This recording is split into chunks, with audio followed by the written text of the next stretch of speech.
because you don't want Saquon Barkley to get going in this game if you're Green Bay defensively.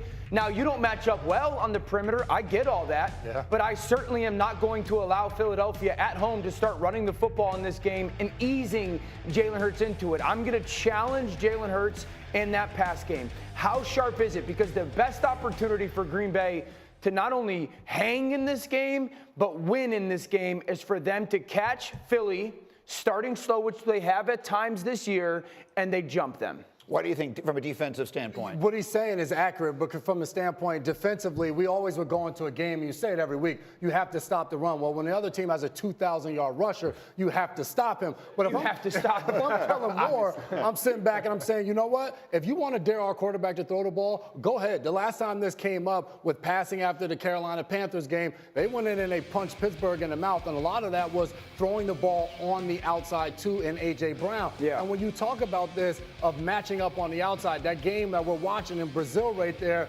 Jair Alexander was out there for the Packers. He shadowed and followed A.J. Brown that entire game. Now, Valentine and Nixon have done a really good job at that corner spot. If I'm Kellen Moore, if you want to challenge us on the outside, I'll take A.J. Brown and Devontae Smith and throw the ball to those guys that feel confident. The nice thing is Philadelphia's pass game is not a pass game. EJ, you know this. It's like super timing-centric, super rhythm-centric. So often the freshness of it or the crispness of it, that's what matters the most. Philadelphia's is a little bit more like big play-centric or one-on-one centric, and so that gives me a little bit of hope that the pass game should not be as impacted as it would some others. And that's a good thing for Jalen, especially if you've been out for a few weeks. And if you want to take one-on-one shots to A.J. Brown or Devontae Smith, give those guys opportunity to make plays. But I'm saying give the ball to Saquon 30 times. Why not? I mean, ride him. He's been your bell cow the entire season, 2,000-yard back, like you just said, J-Mac. I would lead with him first and then have some play-action passes to get Jalen back into We know. Yeah. So if you're the Packers, I feel like you're almost going to want to try to take a page out of the Detroit Lions playbook in terms of what they did versus the Vikings. You just want to just get after Jalen Hurts. I mean, like, it would just be like, we are going to try to make you as uncomfortable as we possibly can. We know you can pass the ball. We know you can move around the pocket. We know you can scramble. We know you want to hand the ball off 30 times or whatever to Saquon Barkley. But we are going to do everything we can to make that as difficult as possible. Yeah, we know you got AJ. We know you got Dallas Goedert, Devontae. We know you can throw the ball. But we're betting on you doing that not as good as the other things. That's what we're banking on. We know Sam Darnold can sling it, but like, all right, we're going to get after you. Try your best to get it to Justin Jefferson. And if you do, handshake. Good job, you did it. But now do it the next drive, and the next drive, and the next drive, and the next drive. Now do it in the red zone. You know, like it's that challenge. It's that I'm betting that you won't be able to do it at the rate that you need to do it. But the way that works, though, is that the Packers offense also needs to put up points because you're also technically risking giving up big points as well.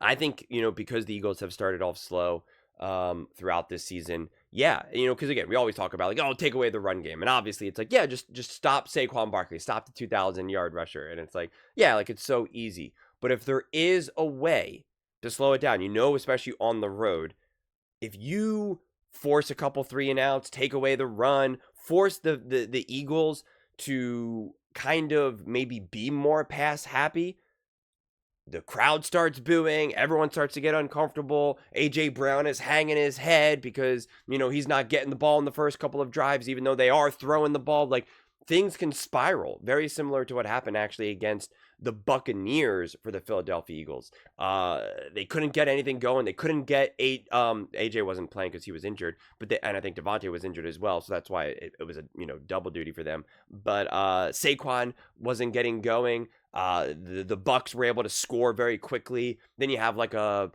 muff punt or a bad kickoff. I forget exactly, but things started spiraling, and you were able to get many quick offensive drives for the Bucs, which then piled on the points, put the Eagles on their back foot, and then boom. So it's really, again, it to some degree it almost sounds silly to say, but for the Packers, it's slow down Philly by forcing them into doing things that they don't want to do, and then the Packers must score fast. It can't be like, because this is where now it changes a little bit for the Vikings and the Lions, because both teams were not scoring in that first half. I think the score was like 10-3 or something, 10-6. Like I forget exactly, but they obviously were not putting up points, touchdowns, etc. Both offenses weren't able to get a lot of things going. But the Lions did a great job of slowing down the Vikings. But eventually, the Lions were able to break through offensively, and they were obviously able to win.